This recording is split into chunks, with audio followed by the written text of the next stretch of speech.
The world had collapsed under the weight of the dead. And in the wake of civilization's fall, Shane Walsh had made a choice that would change everything. He had found Lori and Carl first. The hospital where Rick had lain unconscious had been overrun, and Shane, believing his best friend dead, had done what he thought was right. He had taken Rick's family and run. The roads were choked with abandoned cars, the distant screams of the dying fading beneath the ceaseless groans of the walkers. Lori had resisted at first, her eyes darting between the chaos and Shane's grip on her wrist. But when Carl clung to her, terrified, she had relented. They had fled Atlanta before the city was completely lost, before the fires and the gunshots stopped, before everything went silent. Days bled into weeks, and they found others, stragglers, survivors who had lost everything.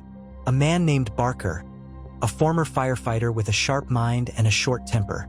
A woman named Janine, quiet but efficient with a knife. A group formed, but it was not like the quarry camp that might have been. There was no Dale with his weary wisdom, no Glenn with his boundless optimism. There was only the cold necessity of survival, and Shane, hardened by the weight of responsibility, became their leader. Lori watched him change. At first, it was subtle, his glances growing sharper, his words more forceful. Then it became undeniable. He made decisions without consulting anyone, took food from those too weak to protest, and when Barker attempted to challenge him, the fight ended with Shane's hands around the man's throat. Lori had pulled Carl away, shielding him from the sight, but she knew the boy had seen too much already. "We have to keep moving," Shane told her that night, his voice low. His hands were still stained with Barker's blood. Lori wanted to argue, to tell him they had found shelter, that they had enough supplies to last. But the look in Shane's eyes told her there was no room for discussion. This was their life now, constant motion, constant fear. And through it all, Carl looked up to Shane, trusted him. That trust frightened Lori more than anything. Rick, meanwhile, had survived. He had awoken alone in the hospital, the air thick with the stench of death. His world had collapsed in his absence, and his family was gone. He had searched for them, his desperation growing with each empty house, each abandoned car. But Lori and Carl were nowhere to be found. The quarry camp, the place where they might have been, did not exist in this version of events. Instead, Rick had found others, hardened survivors who had learned quickly that the old rules no longer applied. He became their leader out of necessity. The kindness that had once defined him was buried beneath the need to survive. He was no longer just a man searching for his family. He was something else. Years passed. The world did not heal. The dead did not stop. Rick's group had carved out a place for themselves, a settlement fortified against the horrors beyond its walls. And then, by sheer chance, they encountered another group, a band of survivors led by a man who had once been his best friend. The first time Rick saw Shane across the field, the breath left his body. Lori stood beside him, her face pale, her eyes filled with something Rick could not name. And Carl, his son, stood at Shane's side. The boy had grown. His face had lost its softness, replaced by something harder, something colder. He looked at Rick not with recognition, but with suspicion. "Lori," Rick breathed, taking a step forward. Shane moved in front of her. "Turn around, Rick." The words hit like a physical blow. Rick's hands curled into fists. "You thought I was dead." Shane's expression didn't change. "You were." The group stood on edge, weapons half-raised, waiting for a signal that would turn this meeting into a bloodbath. But Rick wasn't looking at them. He was looking at Lori, at Carl, at the years he had lost. "He's my son, Shane." Shane's jaw tightened. "He's mine now." Lori's breath hitched, but she said nothing. Carl was silent, his fingers twitching near the gun at his side. Rick felt his world tilting, the weight of everything crashing down on him. "You took them from me." Shane's lips curled into something that wasn't quite a smirk. "I saved them." Rick shook his head. "You don't get to decide that." The tension snapped. Shane lunged first. The fight was brutal, desperate. Years of pain, of anger, of betrayal erupted in fists and blood. Lori screamed for them to stop, but neither man listened. This wasn't just about survival. It was about everything they had lost, everything they had become. And then, in the chaos, Carl raised his gun. "Stop!" His voice cracked, torn between the father he barely knew and the man who had raised him. Rick and Shane froze, their chests heaving, blood dripping from split lips and torn knuckles. Carl's hands trembled, but his aim did not waver. Lori whispered his name, but Carl didn't move. His eyes darted between them, searching for something. An answer, a way out. But there was none. Shane's voice was low, desperate. "You know what I've done for you, Carl. You know what it takes to survive." Rick swallowed hard. "And you know who I am." Carl's grip tightened. A decision had to be made. Carl's finger trembled against the trigger, his breath coming in short, sharp bursts. The weight of the moment pressed down on him, suffocating. His father, his real father, stood bloodied before him, a ghost from a life he barely remembered. And Shane, the man who had protected him, who had taught him how to survive, who had killed for him, stood just as battered, just as desperate. Lori's voice wavered. "Carl, put the gun down." But Carl didn't move. His gaze flicked between the two men, his mind a battlefield of memories, lessons, and survival instincts. Shane had always told him that hesitation would get him killed. But this wasn't just any moment. This was everything. Shane's voice was calm, coaxing, like it had been when he first taught Carl how to hold a gun. "You know what happens if you don't act, kid. You've seen it 100 times. People hesitate and they die." Rick took a step forward, slowly, his hands raised. "Son, you don't have to do this." Carl's jaw clenched. "I'm not your son." Rick's breath caught in his throat. The words landed like a blow, harder than any punch Shane had thrown. His vision blurred for a second, the years lost between them suddenly unbearable. But there was no time for grief, no time for regret. A walker's moan drifted through the trees. It was faint, distant, but enough to remind them all that the world had not stopped for their confrontation. The others in both groups remained on edge, waiting, watching, some gripping weapons tighter, others shifting nervously. Lori's breathing was ragged. She looked at Rick, then at Carl, her face taut with something between terror and sorrow. "Carl, please." Shane's fingers twitched by his side, his stance shifting ever so slightly. Rick saw it. Preparation. A choice made in silence. Rick's instincts screamed at him. In the split second before Shane moved, Rick lunged. Not for his gun, not for a weapon, but for Carl. He grabbed his son's arm, twisting the gun away just as Shane pulled his own. The shot exploded between them, deafening in the stillness. Lori screamed. Carl stumbled back, the gun flying from his grip. Rick turned just in time to see Shane gripping his own shoulder, blood seeping between his fingers. The shot had grazed him, but not enough to stop him. Rick didn't hesitate. He tackled Shane, slamming him to the ground. The impact sent both men sprawling in the dirt, fists swinging. They rolled, grappling for control, years of anger and betrayal spilling into every blow. Shane landed on top, his hands wrapping around Rick's throat. His grip was iron, fueled by desperation, by the need to end this once and for all. "You don't get to come back, Rick. You don't get to take this from me." Rick clawed at Shane's hands, darkness creeping at the edges of his vision. He could hear Lori shouting, could hear Carl's panicked breaths, but it was all fading beneath the pressure crushing his windpipe.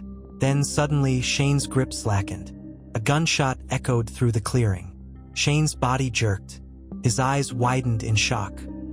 He let go of Rick, his hands trembling as he reached for the wound in his chest. Carl stood a few feet away, his small hands still wrapped around the pistol. Smoke curled from the barrel.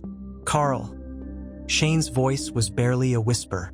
Carl's hands shook, his breathing ragged, but his eyes were cold, hard, just like Shane had taught him. Shane collapsed, his body hitting the dirt with a dull thud. Silence. Rick coughed, dragging in desperate gulps of air as he rolled onto his side.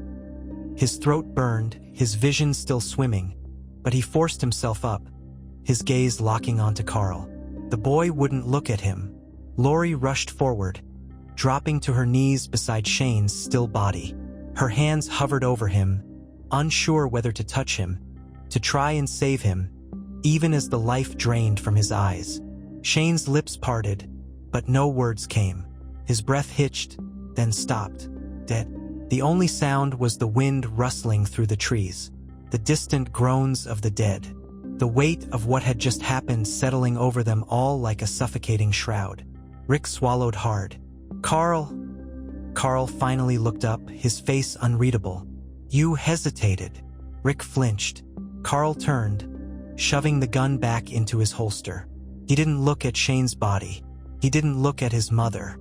He just walked away, back toward the gathered survivors, back toward the only life he had ever known.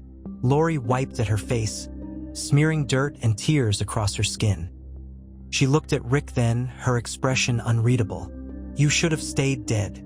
Rick's breath caught, but before he could respond, she stood, following after Carl, leaving Rick alone with the corpse of his best friend. The others in Shane's group were shifting, uneasy. Some looked ready to fight, others uncertain. Without Shane, their leadership was gone, their future unclear. Rick knew what came next. The dead didn't care about grief. They didn't wait for goodbyes. A distant moan grew louder. More voices joined it. The walkers were coming. Rick barely had time to process what had just happened.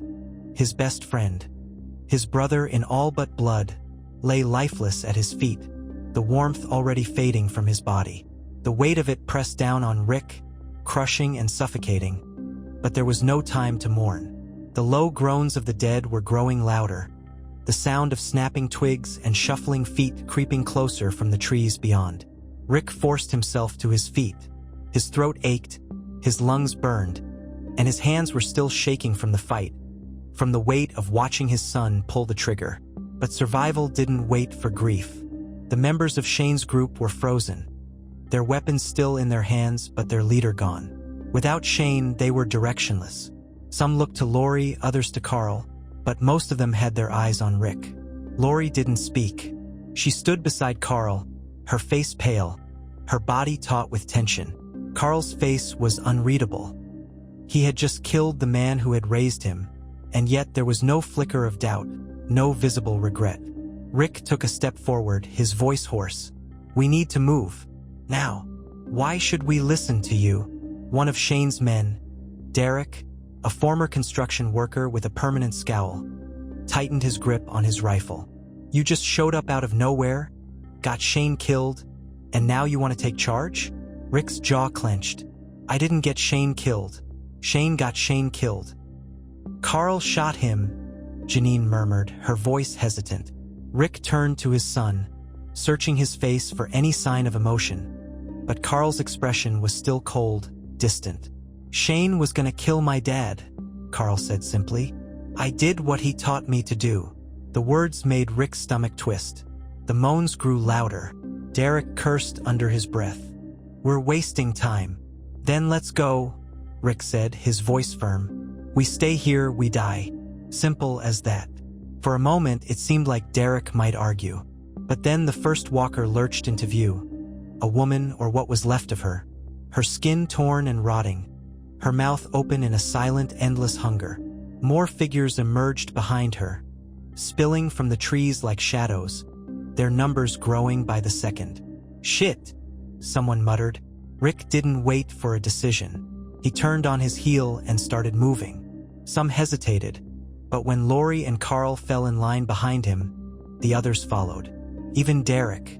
The group moved fast, weaving between abandoned cars and through the ruins of what had once been a small town. Storefronts were shattered, the streets littered with corpses both fresh and decayed. The world had been dead for years now, but some places still felt haunted, as if the ghosts of the past lingered in the air. Rick kept glancing at Carl from the corner of his eye. The boy moved with purpose, his gun steady in his hands. He didn't flinch at the sight of the dead, didn't hesitate when a stray walker got too close. He put it down with a single shot, his expression never changing. Rick had missed so much. He had spent years searching for his family, imagining the reunion, imagining holding his son again, telling him everything was going to be okay.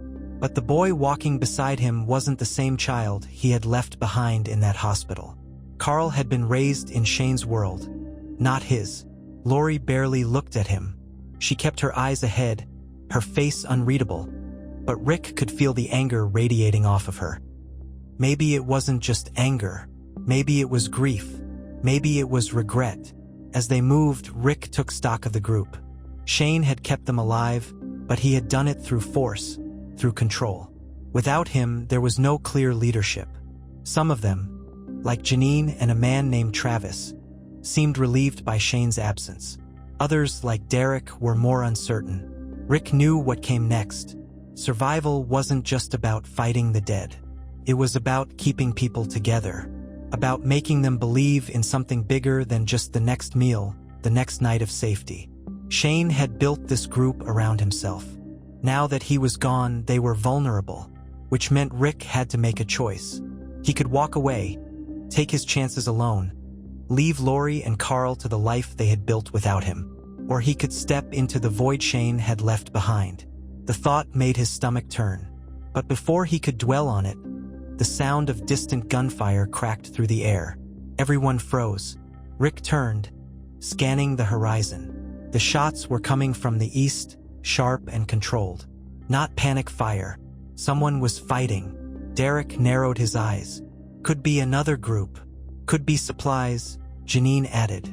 Rick exhaled. Could be a trap. Could be nothing. But in this world, you didn't ignore gunfire. He looked at Lori. She was already watching him, her lips pressed into a thin line. "This is your call, right?" she said, her voice unreadable. Rick hesitated. Then he nodded. "We check it out." No one argued. The world had already changed once today, and Rick had the sinking feeling it was about to change again. The shots rang out again, sharp cracks against the oppressive silence.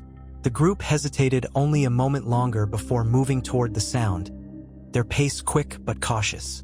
The air was thick with the scent of decay, the distant groans of walkers still trailing them like a shadow. Rick led, his grip firm on his revolver, his mind racing. He didn't know what they were walking into. Could be survivors in need. Could be a trap. Could be worse. But survival wasn't just about running, it was about knowing when to fight, when to take a chance. Lori and Carl stayed close, but the distance between them wasn't just physical. Rick could feel it, could sense the years of separation in every glance that didn't linger, every step that wasn't quite in sync. Carl had killed Shane.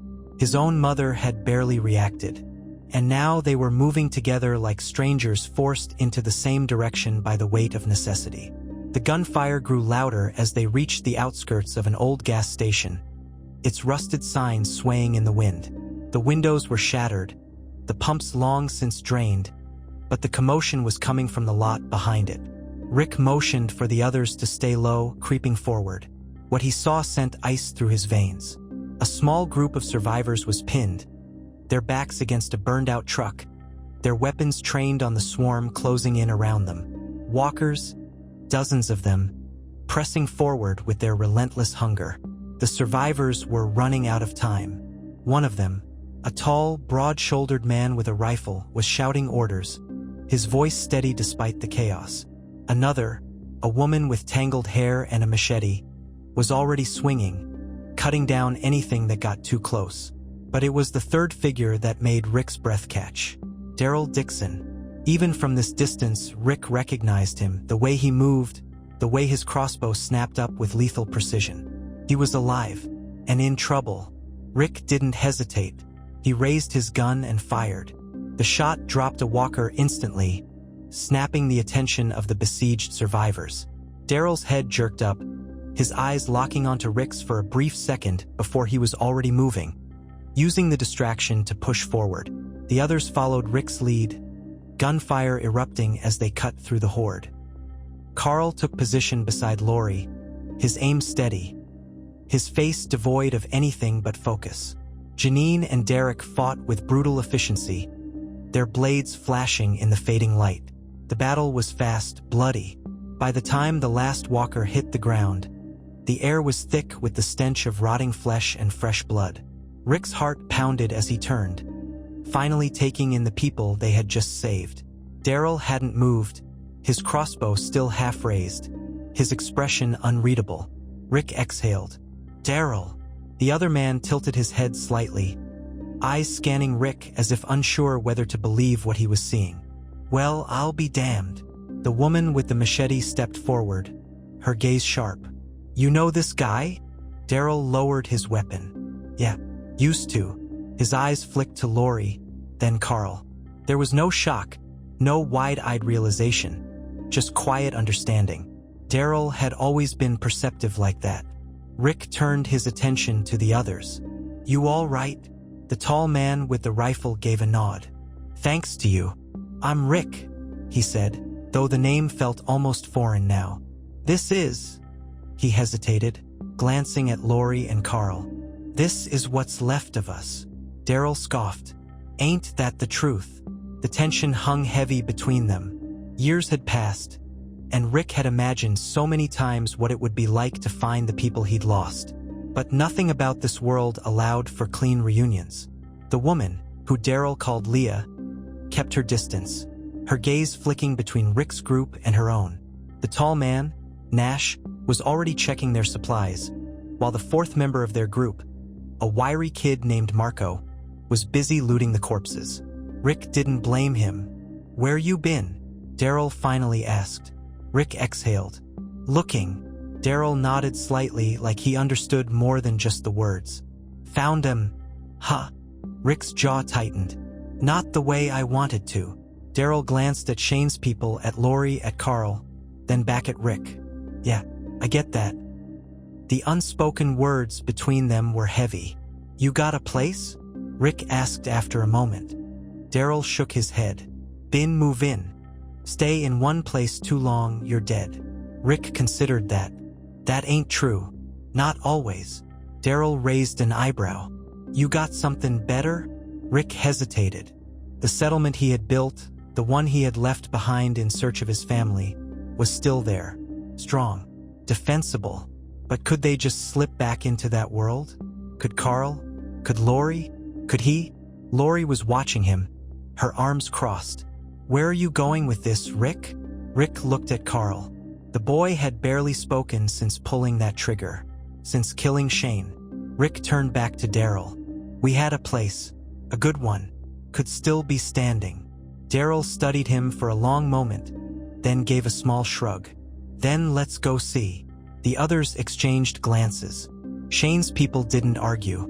They had lost their leader. They had nowhere else to go. Rick had made his choice. They gathered supplies, checked their weapons, and prepared to move. The sun was setting, casting long shadows over the ruined world around them. Rick glanced once more at Carl, who was staring at the horizon, his expression unreadable. Rick didn't know if the boy he had left behind in that hospital still existed, but he was going to find out. And if Carl was too far gone, if the son he had searched for had become something else entirely, then Rick didn't know if he was prepared for what came next. But the world didn't wait. It never did. So they walked toward whatever future was left.